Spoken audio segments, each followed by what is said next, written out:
My parents kicked me out at 18 and said be grateful we fed you. The cardboard box hit the porch with a dull thud, spilling half my belongings across the weathered wooden planks. My mother, Janet, stood in the doorway with her arms crossed, watching me scramble to collect my scattered clothes and textbooks like I was some kind of entertainment. You missed your sociology notes, she said flatly, pointing to the papers that had blown against the porch railing. Though I suppose you won't be needing those anymore. I was on my hands and knees, shoving everything back into the box, 3 shirts, 2 pairs of jeans, underwear, socks, my laptop, and exactly $47 in crumpled bills from my part-time job at the grocery store. 18 years of life reduced to what could fit in a medium-sized Amazon box. Mom, please, I said, looking up at her. Just give me until the end of the month. I graduate in 3 weeks, and then I can. You can what? She cut me off. Live here forever. We're done, Sarah. You're an adult now. We fed you for 18 years, kept a roof over your head, bought your clothes. Do you have any idea what that costs? Behind her, I could see my father Bob on the couch, remote in hand, not even bothering to look in our direction. The TV volume was cranked up just loud enough to drown out our conversation, though I caught him glancing over during the commercial breaks. I know it costs money, I said, standing up and clutching the box to my chest. But I never asked to be born. That was your choice. Taking care of me was your responsibility. Janet's laugh was sharp and bitter. Responsibility? Let me tell you about responsibility, little girl. Responsibility is working double shifts at the diner to pay for your field trips. Responsibility is shopping at Goodwill so you could have decent clothes for school. We sacrificed everything for you. Where am I supposed to go? Figure it out. That's what adults do. She stepped back into the house. And don't come crawling back here expecting handouts. We've done our part. Be grateful we fed you this long. The door slammed shut with enough force to rattle the windows. I heard the deadbolt slide into place, a sound that somehow felt final, like the closing of a chapter I'd never asked to finish. I stood there for a moment, processing what had just happened. 3 weeks before graduation. 3 weeks before I would have walked across that stage and proven that their investment hadn't been wasted. But apparently, 3 weeks was too long for Janet and Bob to tolerate my presence in their house. The neighbors' curtains twitched. Mrs. Henderson from next door was definitely watching, probably already composing the story she'd tell at the grocery store tomorrow. I shifted the box to one arm and pulled out my phone with my free hand. My bank account showed $247.83. My car, if you could call a 2003 Honda Civic with a rattling exhaust pipe a car, was parked at the curb with a quarter tank of gas and an inspection sticker that had expired 2 months ago. I had my best friend Kelly's number pulled up on my phone, thumb hovering over the call button, when I heard the TV volume go down inside. For just a second, I thought maybe my father was coming to the door. Maybe he'd overrule Janet like he sometimes did when she got too harsh. The volume went back up. A beer commercial jingle drifted through the thin walls. I called Kelly. Sarah. What's wrong? Kelly's voice was thick with sleep. I'd forgotten it was nearly 10 p.m. on a Tuesday. They kicked me out, I said, trying to keep my voice steady. Like, right now. I'm standing on the porch with a box. What? Are you serious? I heard rustling in the background, probably Kelly sitting up in bed. Okay, come over. Mom's working nights this week, so. Kelly, I can't just crash at your place indefinitely. Your mom barely tolerates me as it is. So. We'll figure something out. Just get over here. I looked back at the house. The living room light was still on, casting Janet's shadow against the curtains as she moved around inside. Probably already converting my room into the craft space she always talked about. I'll be there in 20 minutes, I said. The drive to Kelly's apartment complex gave me time to think, which was probably the last thing I needed. Every red light felt like a judgment. What kind of parents kick their kid out 3 weeks before high school graduation? What kind of kid gets kicked out? I kept replaying the fight that had started this whole mess. It wasn't even about anything important. Janet had been complaining about the grocery bill again, specifically the $12 I'd spent on sandwich ingredients for school lunches. I'd made the mistake of pointing out that $12 for a week's worth of lunches was actually pretty reasonable. Reasonable? She'd snapped. You want to talk about reasonable? When I was your age, I was paying rent to my parents. That's when I'd said it, the thing that apparently crossed the line. Well, maybe if you'd finished high school instead of getting pregnant at 16, you'd understand that investing in education actually pays off. I regretted it the moment the words left my mouth. But Janet's face had gone white, then red, and I knew I'd just signed my eviction notice. Kelly was waiting outside her building when I pulled up, wearing pajama pants and flip-flops. She helped me carry the box upstairs to the cramped 2-bedroom apartment she shared with her mom. This is insane, she said, setting the box on her bed. They can't just throw you out. Isn't that, like, illegal or something? I'm 18. Technically, they don't owe me anything. I sat down hard in her desk chair. God, I sound just like them. Kelly started pulling things out of the box, organizing them on her dresser. Okay, practical stuff first. Do you have a place to shower? Clean clothes for work. I work tomorrow at 4 p.m. And Thursday. And Saturday morning. The grocery store job that had seemed so unnecessary when I'd started at junior year was suddenly my lifeline. Good. Money coming in. What about graduation? Are you still walking? I hadn't even thought about that. The cap and gown were back at the house, probably already in the trash. The ceremony was May 18th, exactly 19 days away. I'd been planning to invite my parents, despite everything. I'd actually thought they might be proud to watch me graduate, the first person in our family to finish high school on schedule. I don't know, I said. I can't exactly go back and get my cap and gown. Kelly's phone buzzed. She glanced at it and frowned. Sarah, you might want to see this. She turned the screen toward me. It was a Facebook post from my mother, posted 12 minutes ago. Some people never learn gratitude. 18 years of sacrifice and this is the thanks we get. Good luck in the real world, kiddo. You'll need it. The post already had 3 likes and 2 comments. One was from my Aunt Linda. Kids these days have no respect. I stared at the Facebook post until the words blurred together. Kelly was saying something about my mother being a psycho, but I couldn't process it. The casual cruelty of posting our business online, making herself the victim, it was so perfectly Janet that I almost laughed. Can I borrow your laptop? I asked. Sure, but what? I need to check something. Kelly's ancient MacBook took forever to boot up. While I waited, my phone started buzzing. Text messages from numbers I didn't recognize, probably classmates who'd seen the post. Great. By tomorrow, everyone at school would know that Sarah Chen got kicked out by her own parents. The laptop finally loaded. I logged into my school portal, heart pounding as I navigated to the financial aid section. My acceptance letter to state was still there, full scholarship, enough to cover tuition and room and board. But the deadline to confirm enrollment was May 15th, 11 days away. And they required a $500 deposit that would be refunded after orientation. $500 might as well have been $5,000. I clicked through to the scholarship details, looking for something I might have missed. Work-study opportunities, emergency funding, anything. There was a section about students in crisis situations, with a phone number for the Dean of Student Affairs. Office hours, Monday through Friday, 8 a.m. to 4 p.m. Find anything? Kelly asked. Maybe. There's some kind of emergency fund for students. I screenshot the page. I'll call tomorrow. My phone buzzed again. This time it was a number I recognized, my supervisor at Morrison's Grocery. Asterisk hey Sarah, saw you might need extra hours. Can you work Friday night inventory? 6 p.m. to 2 a.m. Time and a half, asterisk. I stared at the message. Kelly was reading over my shoulder. How does your boss know about? She trailed off. Oh. The Facebook post. The humiliation hit me like a physical weight. My family drama was apparently public enough that my middle-aged supervisor felt sorry for me. I typed back quickly. Asterisk yes, I'll take the shift. Thank you, asterisk. The response came immediately, asterisk cool. Wear old clothes, it's dusty work. By the way, talk to my wife, we have a pull-out couch if you need it short-term. Nothing fancy but it's clean, asterisk. I nearly started crying right there. Jim Morrison, 50-something, balding, smelled like cigarettes and always complained about the younger employees, was offering me more kindness than my own parents. Asterisk that's incredibly generous. Can I let you know tomorrow, asterisk? Asterisk sure thing. Hang in there kid, asterisk. Kelly was quiet for a long moment. That's good, right? You've got options. Sleeping on my boss's couch and working inventory shifts. Yeah, living the dream. I closed the laptop harder than necessary. Sorry. I know you're trying to help. What about other family? Your dad's brother in Portland. Uncle Mike. I shook my head. He and Dad haven't spoken since Grandma's funeral. Plus, I barely know him. Okay, what about Kelly? I turned to face her.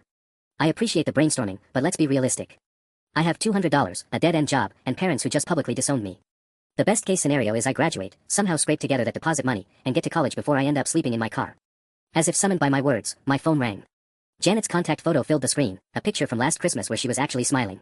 Kelly grabbed my wrist. Don't answer it. But I was already swiping to pick up, some stupid part of me hoping she was calling to apologize. You forgot your birth certificate and social security card, Janet said without preamble. They're on the porch. Better get them before it rains. Mom, listen. And don't expect us to sign any paperwork for college. We're done enabling your entitlement. The line went dead. I drove back to the house in the dark, my hands shaking on the steering wheel. The porch light was off, but I could see a manila envelope wedged under the doormat where my parents had apparently tossed my vital documents like junk mail. As I walked up the steps, I noticed something else, my high school yearbook from junior year, sitting on the porch railing. It was warped from the evening humidity, pages probably ruined. I grabbed everything and hurried back to the car, feeling like I was stealing from my own life. Back at Kelly's, I spread the documents on her desk. Birth certificate, social security card, and a folded piece of paper I hadn't expected. My immunization records from Dr. Peterson's office, required for college enrollment. For just a moment, I wondered if Janet had included them on purpose, maybe some small gesture of support. Then I saw what she'd written across the top in red ink, don't expect us to pay for any more doctor visits. Kelly peered over my shoulder. Jesus. She really wants to twist the knife, doesn't she?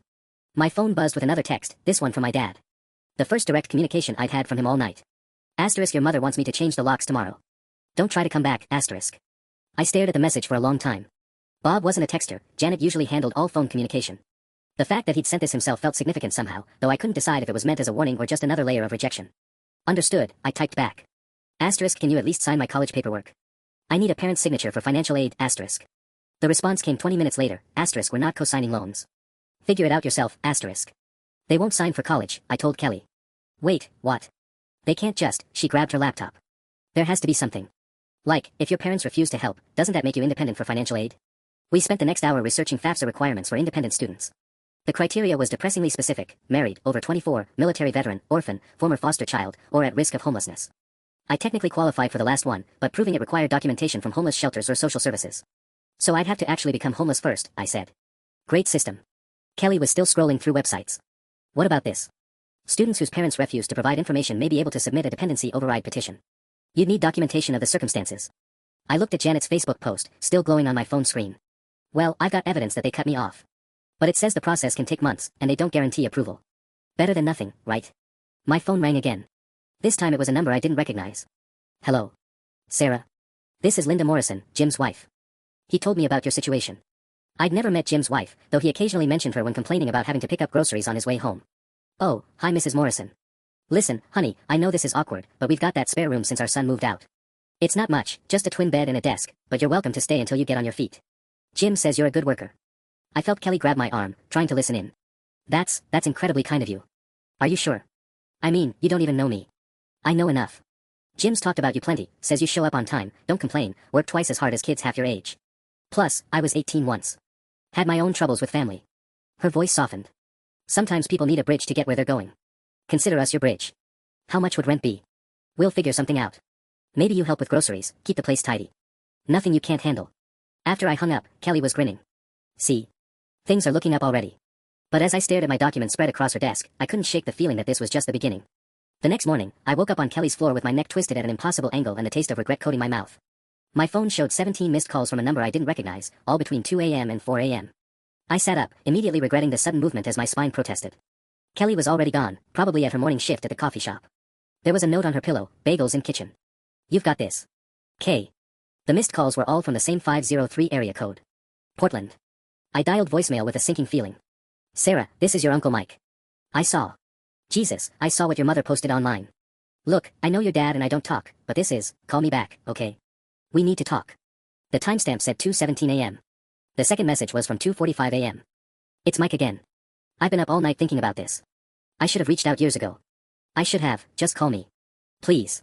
The third message, from 3:52 a.m., was shorter, I'm driving down. I'll be there around noon. I checked the time. 11:30 a.m. My hands were shaking as I called him back, but it went straight to voicemail, probably because he was driving. I left a rambling message about staying at Kelly's and gave him the address, then immediately panicked about whether that was safe. I barely knew Mike. For all I knew, he was just as toxic as Bob. But the alternative was going back to my parents' house, and Bob had been pretty clear about the lock situation. I was in Kelly's kitchen, eating a stale everything bagel and trying to figure out my next move, when someone knocked on the door. Through the peephole, I could see a man who looked like a healthier, less bitter version of my father, same brown hair, same build, but standing straighter somehow. Uncle Mike. Hey, kiddo. His voice was softer than I remembered from the few phone calls over the years. Can I come in? He looked around Kelly's small apartment like he was taking inventory, the secondhand furniture, the stack of unpaid bills on the counter, the general air of barely getting by that seemed to follow everyone in my life. So, he said, settling into Kelly's mom's recliner. Your mother's Facebook post was illuminating. You saw that? Linda, your Aunt Linda, not the one who commented, she still keeps tabs on your parents' social media. Sends me screenshots sometimes when they post particularly ridiculous stuff. He pulled out his phone.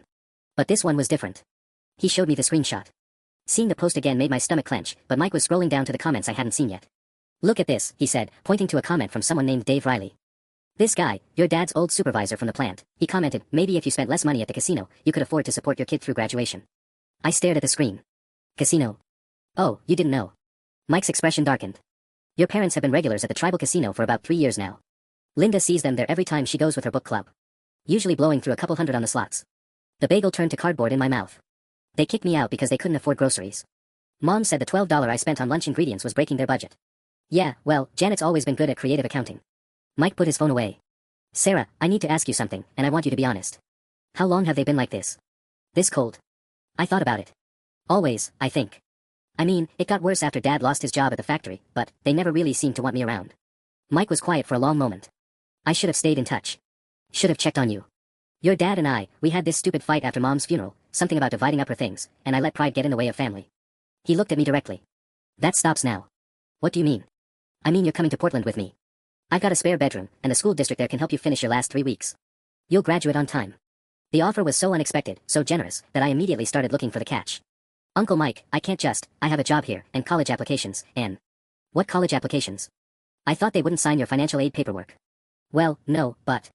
Sarah. His voice was gentle but firm. What exactly is your plan here? Sleep on friends' couches and work at a grocery store for the rest of your life? I didn't have an answer for that. The truth was, I hadn't been able to think past surviving the next few days.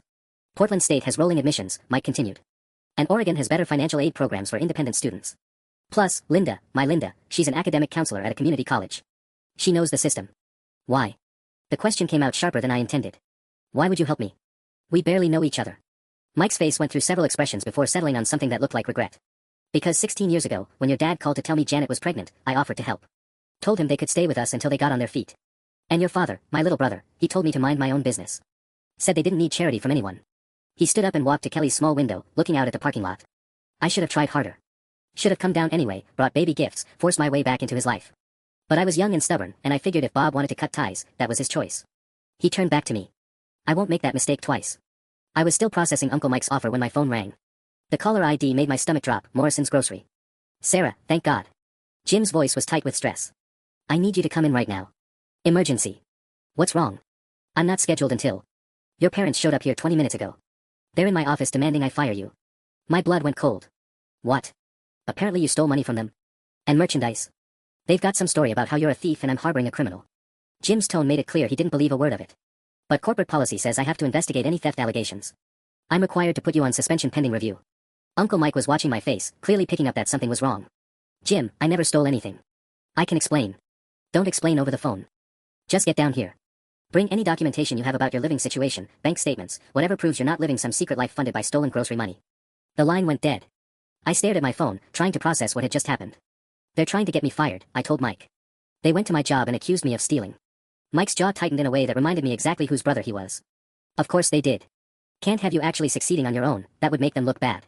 We drove to Morrison's in Mike's truck, a newer Ford that smelled like coffee and leather cleaner instead of the cigarettes and desperation that had always permeated my parents' cars. I kept checking my bank statements on my phone, making sure I could account for every transaction. The grocery store parking lot felt like walking into an ambush. I could see Janet's beat-up Corolla parked near the entrance, and my chest tightened with familiar anxiety. Growing up, that car in unexpected places had always meant trouble, Janet showing up at school to argue with teachers, or arriving at friends' houses to drag me home for some imagined transgression. You want me to come in with you? Mike asked. No, that'll just make it worse. But maybe, wait here. In case I need a ride somewhere that isn't home. Jim was standing behind the customer service counter when I walked in, his expression grim. He nodded toward the back office. They're waiting in there. Sarah, before we go in, I've known you for 8 months. You've never even taken an extra dinner break without asking. Whatever they're claiming, I'm not buying it. But I have to follow protocol. The office was cramped with 4 people in it. Janet sat in a good chair across from Jim's desk, while Bob stood behind her like a security detail. They'd dressed up for this, Janet in her church dress, Bob in the button-down shirt he wore to job interviews. They looked like concerned parents reporting a legitimate crime. There she is, Janet said the moment I walked in. Ask her about the $60 that went missing from my purse last week. Ask her about the groceries. What groceries? I kept my voice steady, professional. I'd learned that staying calm made Janet even angrier, and angry people said stupid things. Don't play dumb. The steaks, the fancy bread, that imported cheese. You think we didn't notice? Jim was taking notes. Sarah, do you know what she's referring to? I pulled out my phone and opened my banking app. Every purchase I've made in the last month is documented here. The most expensive thing was a $12 sandwich supply run, which I already told you about. I showed him the screen. You can see the Morrison's transactions, they're all small amounts, all during my shifts, all food from the deli counter. She could have used cash, Bob said. It was the first time he'd spoken, and his voice sounded uncertain. What cash? I turned to face him directly. You know exactly how much I make here. Minimum wage, 15 hours a week. Where would I get money for steaks? Janet's face was getting red. The $60 from my purse. When was your purse allegedly in a place where I could access it? I interrupted. You kicked me out Tuesday night. When was this money supposedly stolen? Last week. You took it last week. I scrolled through my bank records. I deposited my entire paycheck last Friday. Here's the deposit slip photo, $127.83 after taxes. If I had stolen $60 in cash, why would I have deposited such a specific amount? Wouldn't it be $187.83? Jim was starting to look annoyed, but not at me. Mrs. Chen, do you have any actual evidence of theft? Security footage, witnesses, anything besides suspicion? We don't need evidence, Janet snapped. We're her parents. We know what kind of person she is. Actually, you do need evidence to file a criminal complaint. Jim's tone was getting sharper. And frankly, this sounds less like theft and more like a family dispute that doesn't belong in my store. Bob shifted uncomfortably. Janet, maybe we should. No. Janet stood up abruptly. She stole from us for years. Free food, free housing, free everything. And this is how she repays us. By embarrassing us on social media and turning people against us. I haven't posted anything on social media, I said quietly. You didn't have to. Everyone's taking your side, making us look like monsters. Do you know how humiliating it is to have people calling us bad parents? And there it was. The real reason they were here. Not because they thought I'd stolen anything, but because Janet's Facebook post had backfired. Instead of garnering sympathy, people were apparently calling out their behavior. Jim set down his pen. Mr. and Mrs. Chen, I'm going to ask you to leave my store. Sarah hasn't stolen anything, and using false accusations to harass an employee is something I take very seriously. This isn't over, Janet said, grabbing her purse. We'll call corporate. We'll call the police. You do that, Jim replied. I'm sure they'll be very interested in your evidence. After they left, Jim apologized for the whole scene and told me to take the rest of the day off, paid. Some people, he said, shaking his head. I've seen a lot of family drama in 20 years of retail, but that was something else. I found Mike in the parking lot, leaning against his truck with his arms crossed. Janet and Bob were already gone. How'd it go? They had no evidence because there was nothing to find.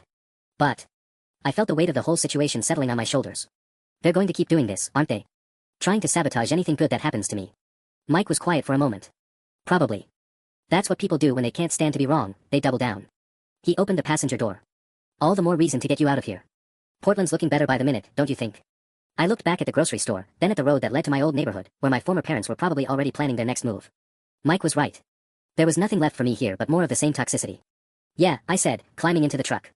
Let's go to Portland. The drive to Portland should have felt like an escape, but 30 minutes outside the city limits, Mike's phone started ringing. He glanced at the caller ID and frowned. It's Linda. My Linda. He pulled over at a gas station. Hey babe, what? Slow down. I could hear a woman's voice through the speaker, rapid and distressed, but couldn't make out the words. Mike's expression grew darker with each passing second. When did this happen? Okay. We're about 40 minutes out. Don't touch anything else, and definitely don't let them in if they come back. He hung up and sat there for a moment, hands gripping the steering wheel. What's wrong? I asked, though I was already pretty sure I knew. Your parents called our house. Told Linda that you're a runaway minor who stole their car, and that I'm some kind of predator who kidnapped you. Mike's voice was carefully controlled, but I could hear the anger underneath. Then they called the Portland police and filed a report. My stomach dropped. But I'm 18. I have my birth certificate right here. I know that. You know that. But Janet apparently told the cops that your birth certificate is fake, that you're actually 17, and that you've been living some elaborate lie. He pulled out his phone again. Linda said 2 officers showed up at our house an hour ago with questions about my relationship to you and why I was harboring a minor. This is insane. They can't just, I stopped. Of course they could. Janet had always been creative when it came to rewriting reality to suit her needs. What do? We go home, and we deal with this properly. Linda's a smart woman. She told the officers that she'd have documentation ready when we arrived, and that they were welcome to verify everything through official channels. Mike started the truck again. But Sarah, I need you to understand something. If they keep pushing this, if they escalate it further, it could get complicated for me. I work with kids through the community center. Any hint of impropriety, even false accusations. He didn't need to finish. I understood. By trying to help me, Mike was putting his own reputation and career at risk. I can go back, I said quietly. Tell them it was all a misunderstanding. Like hell you will. Mike's response was immediate and sharp. We're not letting them win by being bullies. But we need to be smart about this. The rest of the drive passed in tense silence. I kept checking my phone, expecting more calls or messages, but there was nothing. Somehow, that felt worse than the constant harassment. It meant Janet and Bob were planning something bigger. Mike's house was a modest craftsman-style home in a neighborhood that actually looked safe, tree-lined streets, maintained sidewalks, gardens instead of dead lawns. A woman with short gray hair was waiting on the front porch with a manila folder in her hands. Linda, Mike said as we got out of the truck, this is Sarah. Linda looked me up and down with the assessing gaze of someone used to evaluating teenagers in crisis. You're taller than I expected from Mike's description. And definitely 18, no one's going to mistake you for a minor. She held up the folder. I've got everything organized. Birth certificate, social security card, and I took the liberty of printing out some character references from people who know Mike professionally. A police cruiser was parked across the street. As we walked toward the house, I noticed the officer inside watching us. Officer Martinez, Linda called out, waving. Perfect timing. Sarah just arrived with documentation. What I hadn't expected was my phone to ring just as we reached the front door. Janet's contact photo filled the screen again, but this time I was ready for whatever fresh hell she wanted to unleash. Hello, Mother. The police are looking for you, Janet said, and I could hear the satisfaction in her voice. Turn yourself in now, and maybe they'll go easy on you.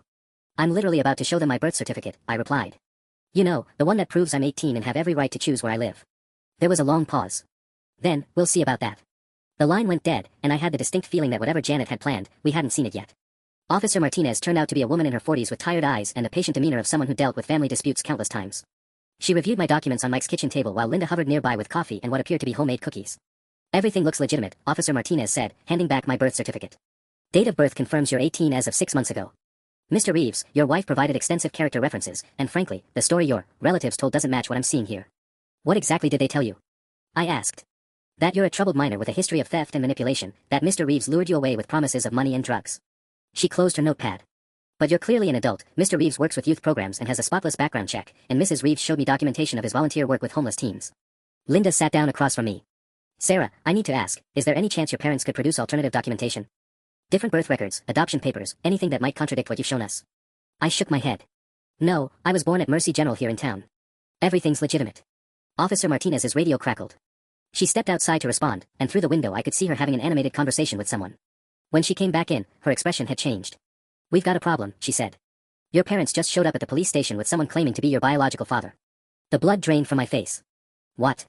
Apparently there's a man named David Chen, no relation to Robert Chen, who's saying he's your real father and that the Chens have been keeping you from him illegally. Officer Martinez looked as confused as I felt. He's got what appears to be a court document from 2005 granting him visitation rights. Mike and Linda exchanged glances. That's impossible, Mike said. Bob is Sarah's father. I remember when she was born. Do you remember the details? Hospital, dates, anything specific? Mike was quiet for a moment. Actually, Bob and I weren't speaking much during that time. We had some fight about. Christ, I don't even remember what about. Janet was already pregnant when they told the family, maybe 6 or 7 months along. My hands were shaking. Are you saying Bob might not be my biological father? I'm saying your parents have just introduced a new player who's complicating things, Officer Martinez said gently. David Chen claims he's been looking for you for years, that the Chens moved to prevent him from exercising his custody rights. This was insane. 18 years of my life, and now there was supposedly some other father I'd never heard of. Where is this David Chen now? At the station, demanding we treat this as a kidnapping case. Officer Martinez's radio crackled again. I need to head back. Sarah, I'm going to need you to come in and give a statement. All of you, actually. After she left, I sat in Linda's kitchen staring at my birth certificate. Father, Robert James Chen. But what if that was a lie? What if everything I thought I knew about my identity was just another one of Janet's fabrications? This could actually work in your favor, Linda said suddenly. If Bob isn't your biological father, then legally he has no parental rights. No authority to control your college decisions, your finances, anything. Mike was already pulling out his laptop. We need to research this David Chen. If he's real, there'll be court records, employment history, something. My phone buzzed with a text from Bob, asterisk you've really done it now. Wait until you meet your real father. Good luck with that, asterisk. I showed them the message. Mike's face went dark. They planned this, he said. This isn't some coincidence. They've been sitting on this information for years, waiting for the right moment to detonate it. The question was, what else had Janet and Bob been hiding about my life? And who exactly was David Chen? The Portland police station felt like stepping into a bureaucratic nightmare. Officer Martinez led us through a maze of cubicles to a conference room where 3 other people were waiting, a man in his 50s with graying black hair and my same dark eyes, a woman in a business suit who screamed, lawyer, and Detective Morrison, no relation to my grocery store boss, unfortunately. Sarah, Detective Morrison said, gesturing to a chair, I'd like you to meet David Chen. The man stood up, and I felt my world tilt sideways. He had my nose. My exact nose, the slightly crooked one that had always looked nothing like Bob's or Janet's. He was tall like me, with the same long fingers I'd inherited from seemingly nowhere. Jesus, he said softly, staring at me. You look just like your mother did at 18. My mother is Janet, I said automatically, though my voice sounded uncertain even to me. No, sweetheart. Your mother was Lisa Park. She died when you were 6 months old. The lawyer, Ms. Rodriguez, according to her business card, opened a thick folder.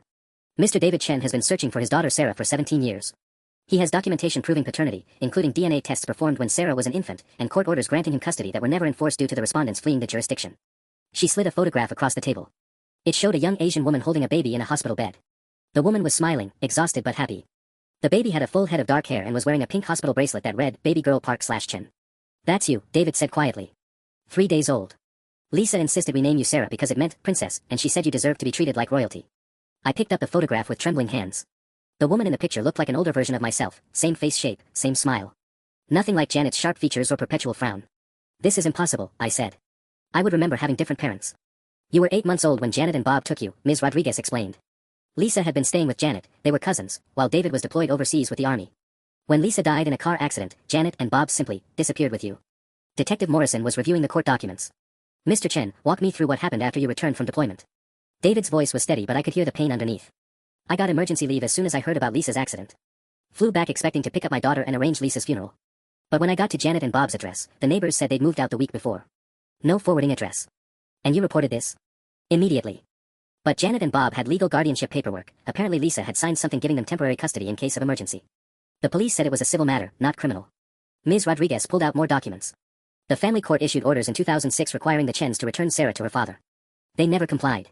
Multiple warrants were issued for contempt of court. My head was spinning. Why didn't you keep looking? Who says I stopped? David's eyes were bright with unshed tears.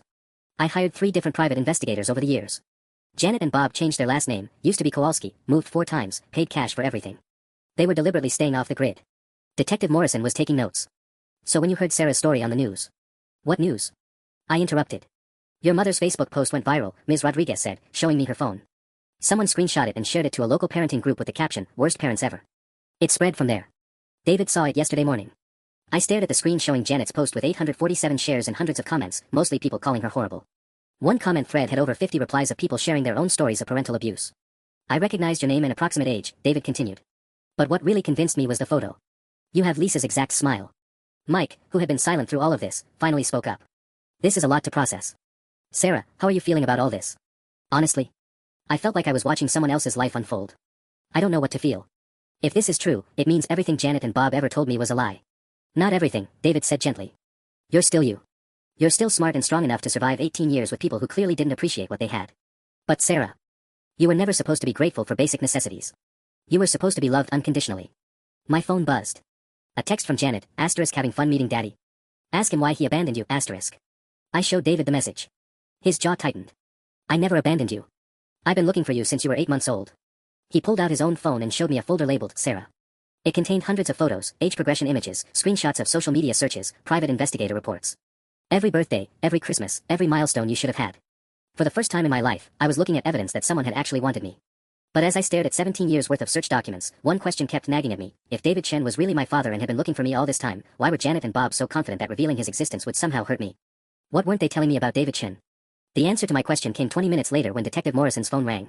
He stepped out to take the call, and when he returned, his expression had shifted from cautious optimism to professional concern. Mr. Chen, he said carefully, we've received some additional information that needs to be addressed. David's posture tightened. Ms. Rodriguez immediately went into lawyer mode, her hand moving protectively toward her briefcase. What kind of information? She asked. The kind that explains why the Chens felt confident bringing this situation to our attention. Detective Morrison sat down heavily. Mr. Chen, you were arrested in 2019 for domestic violence. The charges were dropped, but there's a restraining order that was active until last year. The blood drained from David's face. That was my ex-wife, Karen. It was a complicated situation. The charges were false. Were they? Detective Morrison slid a police report across the table. Because according to this, Karen Chen alleged that you became physically violent when she suggested you needed therapy to deal with your obsession with finding your daughter. I felt like I'd been punched in the stomach. Obsession? It's not what it sounds like, David said quickly, but his voice had lost its earlier confidence. Karen didn't understand. She thought I should just move on, start over. But you can't just replace a child. Ms. Rodriguez was speed reading through the police report, her expression growing more concerned by the second. David, you didn't mention any of this when we discussed your case. Because it's not relevant. Karen made those allegations during our divorce proceedings. She was trying to get half my assets by painting me as unstable. Detective Morrison pulled out more documents. Mr. Chen, this report says you had converted your spare bedroom into a shrine to your missing daughter. Photos, newspaper clippings, what Karen described as an entire wall covered in information about an 8-month-old baby who would now be a teenager. I was keeping hope alive, David said, but he wouldn't meet my eyes anymore. The report also mentions that you would talk to photographs of Sarah as if she were present. Karen alleged that you would set a place for her at dinner, buy birthday presents for a child who wasn't there. The room went silent. I stared at David, trying to reconcile the man who had seemed like a potential salvation 10 minutes ago with this new information. That's not normal behavior, Mike said quietly. Grief affects people differently, Ms. Rodriguez said, but even she sounded uncertain now. My phone buzzed again. Another message from Bob, asterisk ask him about the birthday parties. Ask him about the room he kept for you. Your father is completely insane, asterisk. I looked up at David. Is it true? About the bedroom? David's silence was answer enough. Mr. Chen, Detective Morrison continued, we also have reports from 3 different private investigators who terminated their contracts with you because they felt your behavior was becoming concerning. One noted that you were unhealthily fixated on locating the child to the point where it seemed less about reunion and more about fulfilling a fantasy. She's my daughter, David said, his voice cracking. I lost 18 years with her. Every parent would. Every parent would want their child back, Detective Morrison interrupted. But most parents wouldn't create an elaborate shrine and hold birthday parties for a missing child for nearly 2 decades. I felt sick. Janet and Bob were monsters, but apparently my biological father might be unstable in a completely different way. I need some air, I said, standing up abruptly. As I walked toward the door, I heard David call out behind me, Sarah, please. I know how this looks, but I can explain everything. I've been waiting so long to have you home. Home, that word coming from a stranger who'd been talking to my baby photos for 17 years felt more terrifying than anything Janet had ever said to me. Outside in the parking lot, Mike caught up with me. Well, he said, this is officially the weirdest family reunion in history. I sat on the hood of Mike's truck, trying to process everything that had just happened. 3 hours ago, I thought I knew who I was, Sarah Chen, unwanted daughter of Bob and Janet. Now I had a biological father who might be mentally unstable, a dead mother I'd never known about, and a growing realization that my entire life had been built on lies. You okay? Mike asked, though it was obviously a stupid question. My real name isn't even Sarah Chen, I said. According to those documents, it's Sarah Park Chen. I've been using the wrong name for 18 years. Names can be changed. Identity is harder to fake. Mike leaned against the truck beside me. The question is, what do you want to do now? Before I could answer, my phone started ringing. Not Janet or Bob this time, it was Kelly. Sarah, where are you? Your parents showed up at the apartment looking for you. They said you ran away with some man and that I'm harboring a fugitive. It's complicated. I'm at the police station in Portland. What? Are you arrested? No, it's... Kelly, Bob isn't my real father. There's this whole thing with court documents and a custody case from when I was a baby. I was aware how insane I sounded. I can't explain it over the phone. Okay, but Sarah. Your parents seemed really confident about something. Janet kept saying wait until she finds out the truth about her precious new daddy. Like they knew something bad was going to happen. Through the police station windows, I could see David Chin sitting at the conference table with his head in his hands while Detective Morrison continued reviewing documents. Ms. Rodriguez was on her phone, probably damage control. Yeah, they did know something, I told Kelly. David's got some kind of history. Domestic violence allegations, obsessive behavior. Janet and Bob set me up. Jesus. So what now? That was the question, wasn't it? I couldn't go back to Bob and Janet, they'd made it clear I wasn't welcome and would sabotage any attempt at independence. But I couldn't exactly embrace a biological father who talked to photographs and held birthday parties for a missing child. I don't know, I admitted. Maybe I just stick with the original plan. Graduate, work, try to get to college somehow. Sarah. Kelly's voice was gentle. What if there's something in between? What if this David guy gets help, therapy, or whatever, and you take things really slow? Before I could respond, Detective Morrison emerged from the building and walked over to us. Sarah, we need to discuss next steps. David Chen is voluntarily checking himself into a psychiatric facility for evaluation. He admits that his grief response over losing you has been unhealthy. But he's also agreed to supervised visits if you're interested in building a relationship. Supervised by who? Social services. There's a program for family reunification in cases like this. You'd meet in a neutral location with a counselor present. Detective Morrison handed me a business card. But that's only if you want to. You're 18, you get to decide who's in your life. My phone buzzed with another text from Janet, *, how's daddy dearest working out? We told you he was crazy. You'll come crawling back within a week, *. I stared at the message, feeling that familiar surge of anger at Janet's smugness. She was so confident that I'd have no choice but to return to them, that every alternative would prove worse than the hell they'd put me through. Detective Morrison, I said slowly, what exactly would supervised visits look like? And what kind of evaluation is David getting? Psychological assessment, probably outpatient therapy focusing on grief counseling and healthy attachment. The visits would start short, maybe an hour every 2 weeks, in a family services office with a licensed social worker present. I looked at Mike, who'd been quietly listening. What do you think? I think, he said carefully, that everyone deserves a chance to get better. Even people who've made mistakes. 3 weeks later, I was sitting in the sterile waiting room of Portland Family Services, wondering if I'd made the right choice. The supervised visits with David had been going better than expected. He was getting therapy, taking medication for anxiety, and seemed genuinely committed to rebuilding his life. But today felt different. Today, Ms. Rodriguez had called an emergency meeting. Sarah. The social worker, Mrs. Patterson, appeared in the doorway. David's running late, but we need to start without him. We've received some new information that changes things significantly. In the familiar conference room, Mrs. Patterson spread out a collection of documents I'd never seen before. Legal papers, medical records, and what looked like financial statements.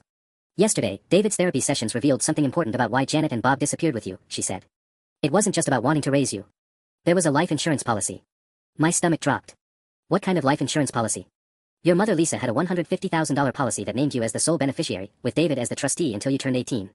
Mrs. Patterson pointed to a highlighted section of text. Janet and Bob have been collecting monthly disbursements from that policy for 17 years, claiming they were your legal guardians. The numbers swam in front of my eyes. $150,000. Plus interest and investment returns. The account currently has $312,000 in it. Mrs. Patterson's expression was grim.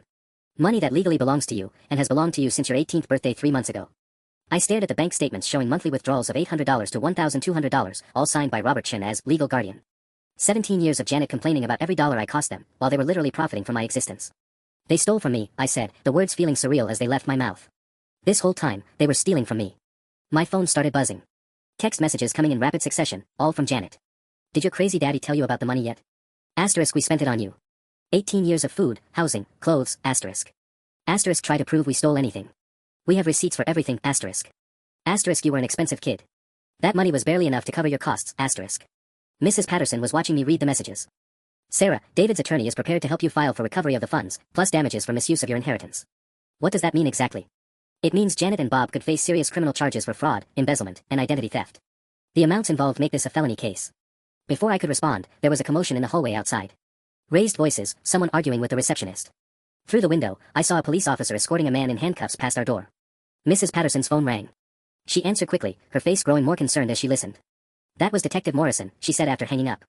Bob Chen was just arrested at his workplace for attempting to access your trust fund account. Apparently, Janet sent him to the bank this morning to withdraw $50,000 before you found out about the money. My hands were shaking. He's actually in jail right now.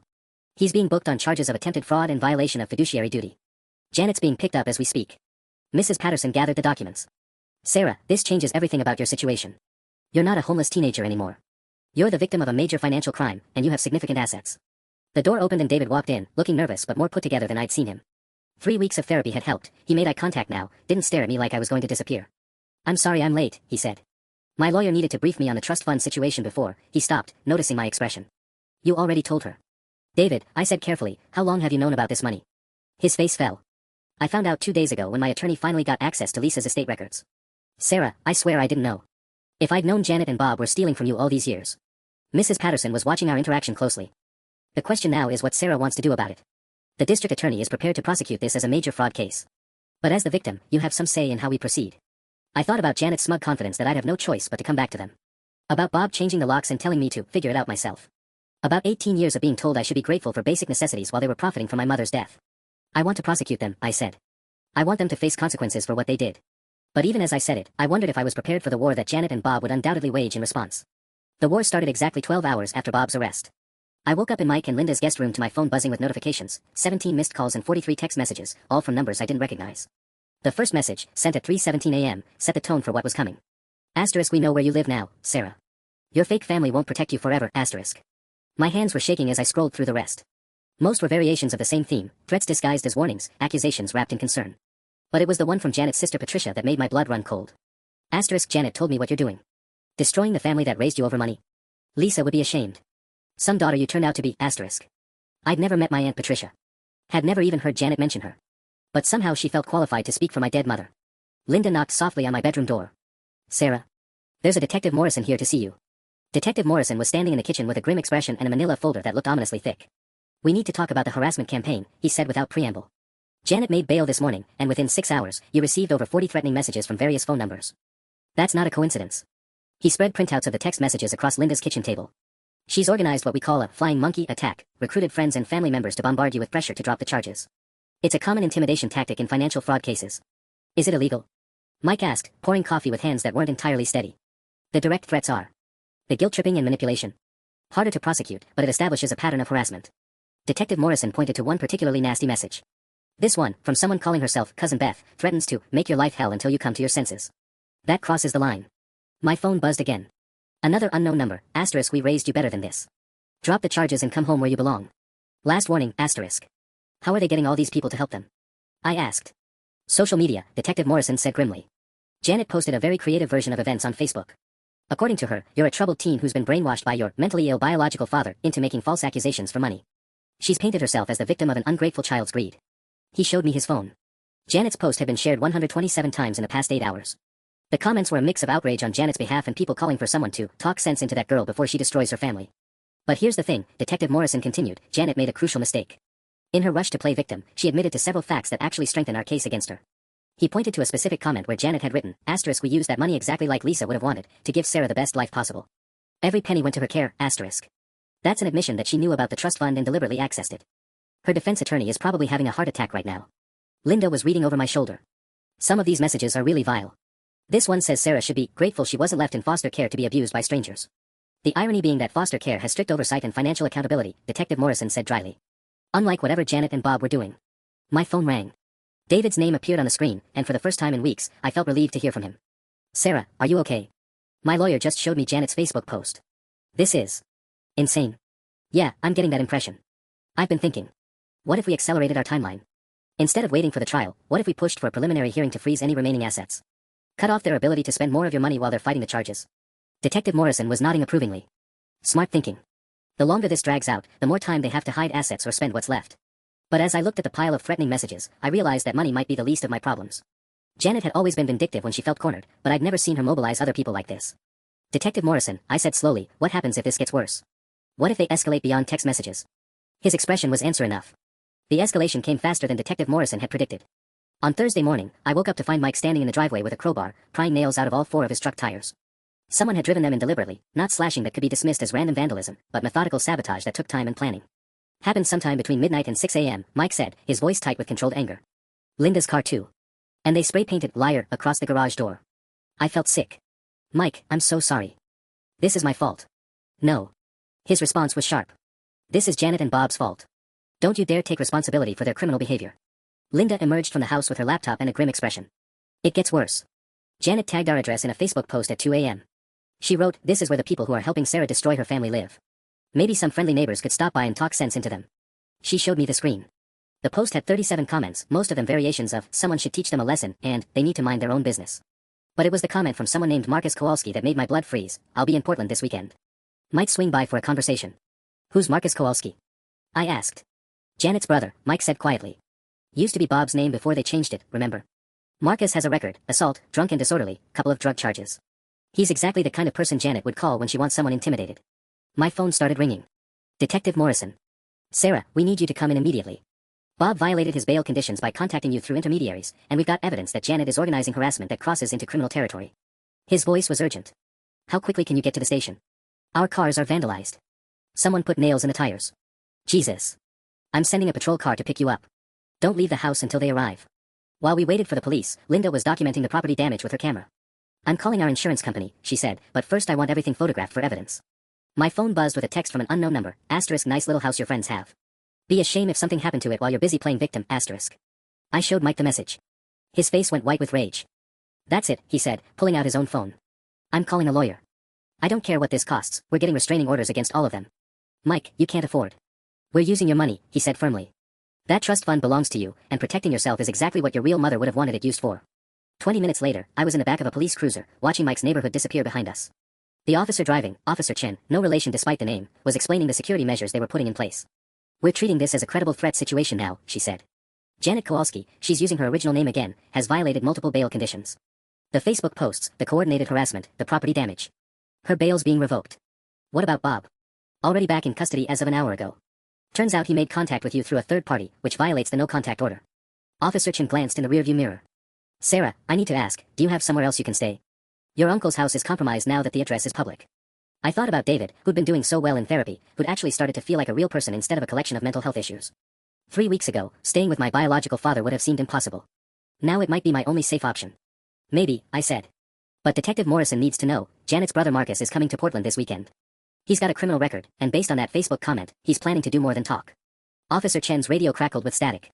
She responded with a series of codes I didn't understand, then accelerated toward downtown. Change of plans, she said. We're not going to the station. We're taking you somewhere safe while we sort this mess out. As we pulled onto the freeway, my phone lit up with another message, asterisk running away again, Sarah. You can't hide forever. Family always finds family, asterisk. The message came from Janet's own number, which meant she was texting me from jail. 5 years later, I was sitting in my apartment in downtown Portland, the one I bought with my trust fund money after graduating from Portland State with honors, when my doorbell rang. Through the security camera, I saw a woman I barely recognized. Janet looked like she'd aged 15 years in 5. Her hair was completely gray, her clothes hung loose like she'd lost significant weight, and she was holding what appeared to be a handwritten letter. I almost didn't answer. The restraining order had expired 2 years ago, and legally she could contact me now. But after everything, the trial that ended with her serving 18 months for fraud and embezzlement, Bob's plea deal that got him probation and mandatory restitution payments, the complete radio silence from their side of the family, I'd assumed this chapter was permanently closed. My finger hovered over the intercom button. David, who'd become a real father over these 5 years through consistent therapy and genuine effort, had warned me this might happen eventually. People like Janet don't just disappear, he'd said. When they hit rock bottom, they start looking for people to blame or people to save them. I pressed the button. What do you want, Janet? Her voice through the speaker sounded small, defeated. Sarah, please. I just need 5 minutes. I have something that belongs to you. Against my better judgment, and texting my location to both David and Mike as a safety measure, I let her come up to my apartment. The woman who walked through my door was nothing like the vindictive, manipulative person who'd orchestrated a harassment campaign against me. This Janet looked broken. Nice place, she said, looking around at my furnished apartment with its city view and actual artwork on the walls. You did well for yourself. No thanks to you. I stayed standing, arms crossed. You said you had something that belongs to me. Janet reached into her purse and pulled out a small wooden box I'd never seen before. These were your mother's. Lisa's. I should have given them to you years ago. Inside the box were a silver locket, a few photographs, and a letter in faded handwriting addressed to my baby girl. I found them when we were packing up Lisa's things after the accident, Janet said quietly. I told myself I was keeping them safe for when you were older, but really. She trailed off, sitting heavily on my couch without being invited. Really, I was jealous. Lisa was everything I wasn't, beautiful, smart, loved by everyone. Even her baby was going to have advantages I never had. I opened the letter with shaking hands. It was dated 2 weeks before my mother died, talking about her hopes for my future, how much she already loved me, how she wanted me to know I was planned and wanted and cherished. Why now? I asked. Why bring me this now? Janet's laugh was bitter. Because I'm dying, Sarah. Liver cancer. Maybe 6 months left. She looked up at me with eyes that held none of their old cunning. And because I owe you an apology that's about 17 years overdue. I set the box down carefully on my coffee table. Go ahead then. I'm sorry. For all of it. For stealing your money, for lying about David, for trying to make you grateful for basic human decency. Her voice cracked. For taking you away from people who would have actually loved you. For wasting the first 18 years of your life. The apology I'd imagined demanding 1,000 times felt hollow now that I was hearing it. And Bob's not handling any of this well. The guilt, the consequences. He started drinking again after the trial. Janet wiped her eyes. But he wanted me to tell you something. He said to tell you he's proud of how you turned out, despite us. I thought about 18-year-old me, standing on that porch with a cardboard box, believing I was worthless because the people who'd raised me treated me like a burden. Now I was 23, college-educated, financially independent, with a real relationship with my biological father and a chosen family that actually cared about my well-being. You want to know something, Janet? I said finally. You were right about one thing. I should be grateful. Just not to you. She looked confused. I'm grateful you kicked me out, I continued. Because it forced me to discover that your version of family, conditional love, emotional manipulation, financial abuse, that's not actually what family is supposed to be. I'm grateful I learned the difference between people who house you and people who love you. Janet flinched like I'd slapped her. Sarah. I'm grateful, I said, my voice getting stronger, that I never have to settle for crumbs of affection from people who see me as a burden. I'm grateful I learned early that your approval was worthless, because it freed me to find people whose approval actually means something. I walked to the door and opened it. Thank you for bringing my mother's things. But we're done now. For real this time. Janet stood slowly, looking around my apartment one last time. At the college diploma on the wall, the photos of me with David and Mike and Linda at my graduation, the life I'd built without her. You really did turn out fine, she said softly. Better than fine. No thanks to you, I repeated. I turned out fine because I found people who believed I deserved better than what you gave me. People who understood that loving someone means supporting their success, not sabotaging it. After she left, I called David. Janet came by, I said. She brought some things that belonged to my mother. And she apologized. How do you feel about that? I looked at the wooden box, then out my window at the city I'd made my home, surrounded by evidence of the life I'd built through my own determination and the support of people who actually loved me. Grateful, I said, and for the first time in my life, I really meant it.